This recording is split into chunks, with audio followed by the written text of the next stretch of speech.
général chiite à Beyrouth, une jeune femme demande à ses voisines si elles ont bien écouté le discours du leader, Al-Qa'id. Elle suppose celui-ci unique, reconnaissable de par son titre, sans que son nom doive être mentionné. Or, il s'agit de Khamenei, le guide suprême de l'Iran, et non pas, par exemple, de Hassan Nasrallah. La mouvance Hezbollahi dominant la réunion, le postulat sous-jacent à la formulation de la question était compréhensible. La dite question provoque quand même quelques regards interrogatifs qui, à leur tour, encouragent une assistante, qui est mon informatrice, à lancer la question supposée superflue. Quel qa'id? Ainsi reconnu en milieu chiite libanais, le leadership de Khamenei suggère, pourrait-on dire, un transfert partiel du moins de l'identité globale de ce milieu vers un chiisme mondial mobilisé derrière le régime iranien.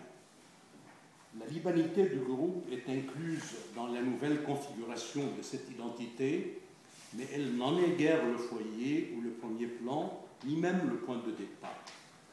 Elle se profile plutôt à l'horizon d'un retour. Le Liban n'est surtout pas l'espace d'ancrage de l'identité politique du groupe, l'appartenance confessionnelle de ce dernier restant seule dans cette hypothèse réservée au chiisme mondial dirigé par l'Iran.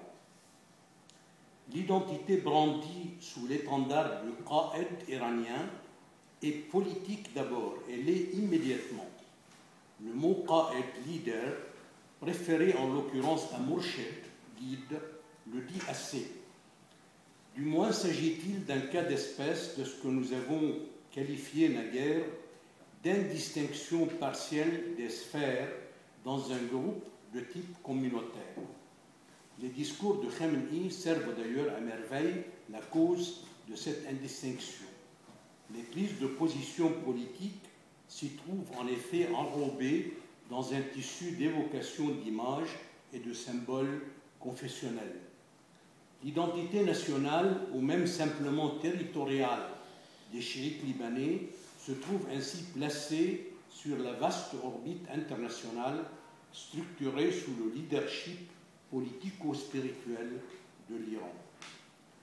La primauté de cette insertion, son pouvoir totalisant par rapport à l'appartenance libanaise et au champ d'action et d'influence effective de Hezbollah, était servie par l'auto-marginalisation de ce parti, sans doute dictée par une entente du tandem syro-iranien dans la vie politique libanaise.